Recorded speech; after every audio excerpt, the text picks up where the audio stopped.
Chapter 31. It was mid-morning when Evelyn woke, although she had no way of knowing it. There was no sign of the sun. It was hidden behind the low-lying snow clouds. The light was so flat and diffused that it seemed to come from every direction and no direction. It was daylight, and that was all she knew. She eased her cramped muscles and looked around. Beside her, Will sat upright and wide awake. He may have been that way for a few hours, or he may have woken only minutes before her. There was no way of knowing. He simply sat, eyes wide, rocking slowly back and forwards, and staring straight ahead. It tore at her heart to see him that way. As she stirred, the horse sensed her movement and began to heave itself back upright. She moved away from the animal to give it room, taking Will's hand and pulling him away too. The horse came to sit to its feet and stamped once or twice, then shook itself and snorted violently, blowing a huge cloud of steam into the frigid air. The snow had stopped during the night, but not before it had obliterated all sign of their passage to the hollow under the tree. It would be a hard slog back to the path, Evelyn realized, but at least she was rested now. She thought briefly about eating. There was a small supply of food in the pack. Then she discarded that idea in favor of moving on and putting more distance between them and Halsham. She had no way of knowing that the search parties had already been recalled by Borsa. She decided that she could live for a few more hours with the empty feeling in her belly, but now not with the raging thirst that had dried her mouth. Moving to a point where the snow lay thick and new, she took a handful and put it in her mouth, letting it melt there.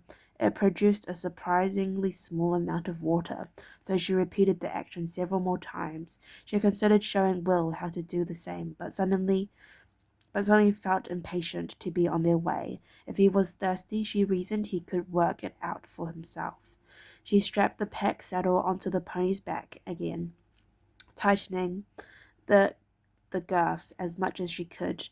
The pony, canny in the way of its kind, tried to suck air and expand his belly so he could exhale and allow the straps to loosen. But Evelyn had been awake to that trick since she had been 11 years old. She kneed the horse firmly in the belly, forcing him to gasp the air out. Then, as his body contracted, she jerked the straps tight. The pony turned a reproachful eye on her, but otherwise accepted his fate philosophically. As she led the way out from under the tree, forcing a path once more through the waist-deep snow, Will made a move to mount the pony. She stopped him, holding up a hand and saying no gently to him. They needed the pony, and Will should be rested after an undisturbed night in the relatively warmth of the snow hollow. Later she might need to let him ride the horse again. She knew his reserves of strength couldn't be very deep, but for now he could walk, and they could preserve the little horse's strength as much as possible. It took 5 minutes hard work to reach the relatively easy going of the path once more, and already breathing hard and wet with perspiration, she doggedly reassumed her uphill path. The horse plopped patiently behind her, and Will walked half a pace or to her right.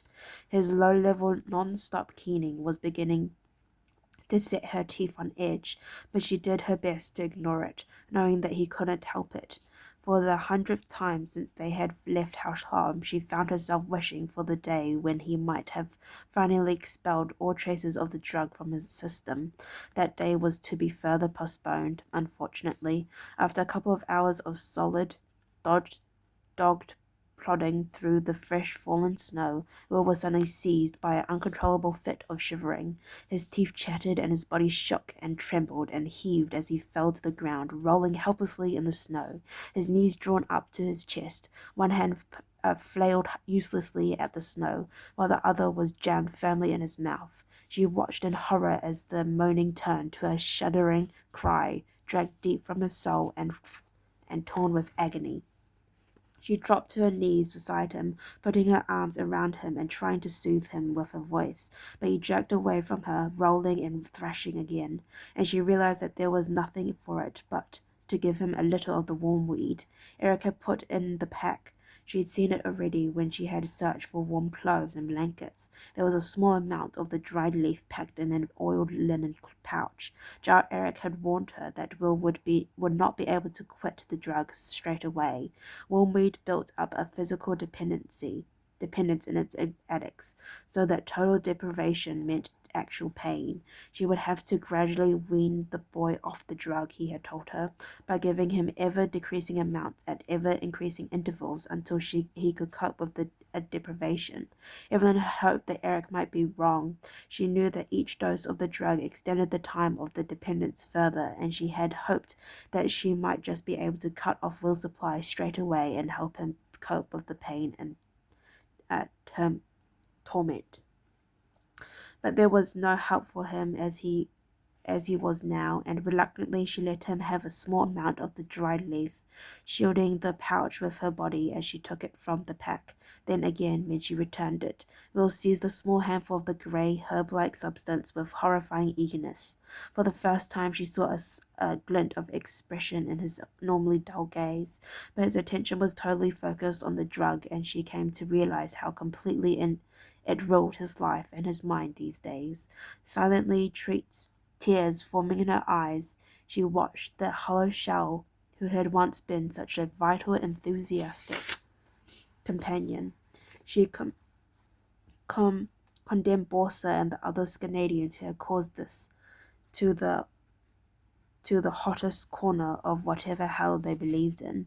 The apprentice ranger crammed the small amount of leaf into his mouth, forcing it into one cheek and allowing the saliva to soak it and release the juices that would carry the narcotic through his system. Gradually, the shuddering spasms calmed down until he knelt in the snow beside the path, hunched over, rocking gently backwards and forwards, eyes stilled, once again moaning softly to himself in whatever lonely, pain-filled world he inhabited.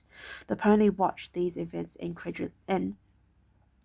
curiously, from time to time pouring a hole in the snow and nibbling at the sparse strands of grass exposed there. Eventually, Evelyn took Will's hand and pulled him, unresisting, to his feet. "Come on, Will," she said, a dispirited voice. "We've still got a long way to go." As she said it, she realized she was talking about a lot more than just the distance to the hunting cabin in the mountains. Crooning softly and tunelessly to himself, Will followed her as he led the way upwards. Led the way upwards yet again. The daylight was nearly gone by the time she found the cabin. She had gone past it twice, following the instructions that Eric had made her commit to memory. A left fork in the trail, 100 paces after a lightning blasted pine, a narrow gully that led downwards for 100 meters, then curved back up again, and a shallow ford across a small stream. Mentally she ticked off the landmarks, peering this way and that through the gloom of evening as it settled over the trees, but she could see no sign of the hut, only the featureless white of the snow. Finally she realized that, of course, the hut would not be visible as a hut. It would be virtually buried in snow itself. Once she saw that simple fact, she became aware of a larger mound not 10 meters away from her.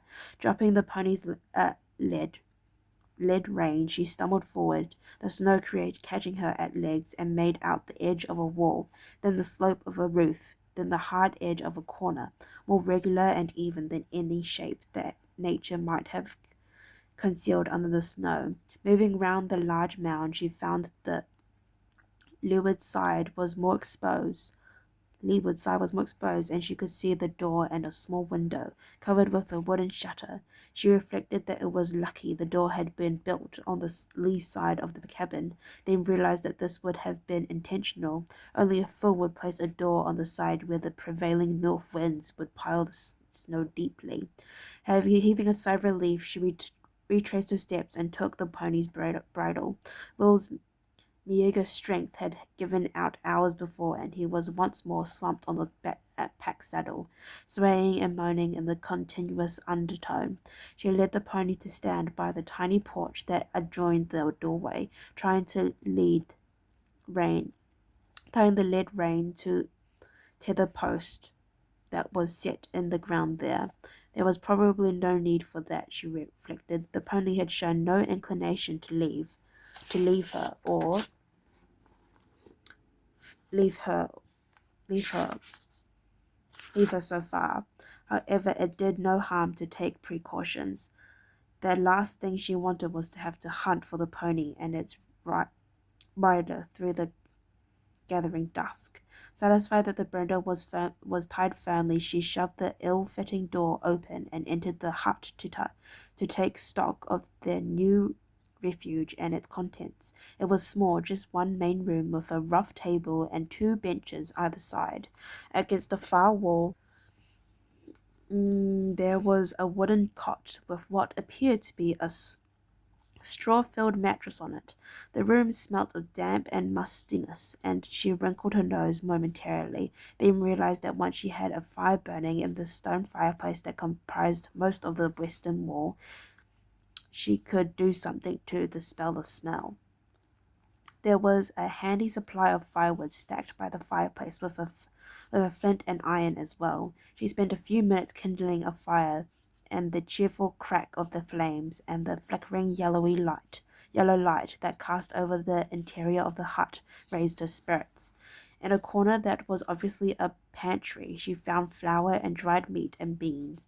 There was some evidence that small scavengers had been at the supplies, but she felt that they would probably be sufficient for the next month or two. She and Will wouldn't be feasting, she knew, but they would survive, particularly if he recovered any of his old skills as he shook off the effects of the drug, because now she saw there was a small hunting bow and a leather quiver of arrows hanging behind the door of the hut. Even in the deep winter, there will be small animal game available, snowshoe rabbits and snow hares mainly. They might well be able to supplement the food that had been stored here. If not, she shrugged at the thought, at least they were free, and at least she had a chance to break Will's wormweed addiction. She would face other problems as they arose. The interior of the hut was becoming warmer now, and she went back outside, motioning for Will to dismount. As he did so, she frowned at the sight of the pony. He could hardly stay outside, she realized, yet the thought of sharing the single-roomed hut with him for the winter held little appeal. The previous night, even though she had been grateful for his warmth, she had been totally conscious of the powerful animal odor that came from him. Telling Will to wait by the door, she moved around the hut to the side she had so far not inspected and found her answer there. There was a low lean-to built onto the hut at this point. It was open at one side, but would provide sufficient shelter for the pony through the winter. There were a few times of abandoned tack and leather harness hanging on the iron nails there, along with some simple tools. Obviously, it was intended as a stable. It had another use as well, she was grateful to see. Along the outer wall of the hut, against which the lean-to abutted, there was a large stack of cut firewood. She was relieved to see it there. Already she had wondered what she might do when she had exhausted the small supply in the hut itself. She brought the pony to the lean-to and removed the pack saddle and bridle from him. There was a feed tub there and a small supply of grain, so she let him have some. He stood gratefully, munching on the grain, grinding his teeth together in that peaceful way that horses do. At this stage she could find no water for him, but she had seen him licking at the snow during the day, and reasoned that he could satisfy himself that way until she could arrange some alternative. The small supply of grain in the stable would obviously not last him until spring, and she worried about the fact for a moment. Then, in line with her new philosophy of not worrying about matters she couldn't rectify, she shrugged the thought away. Worry about it later, she told herself, and returned to the cabin proper. She found that Will had the good sense to move inside and was seated on one of the benches close to the fire. She took that as a good sign and prepared a simple meal from the remains of the provisions Eric had placed in the pack for them. There was a battered kettle on a hanging arm by the fireplace, and she rammed it full of snow, swinging the arm in until the kettle was suspended over the flames and the snow began to melt, then the water to boil. She had seen a small box of what looked like tea in the pantry area of the hut. At least they could have a warm drink to drink the last traces of cold and dampness away, she thought. She smiled at Will as he chewed stolidly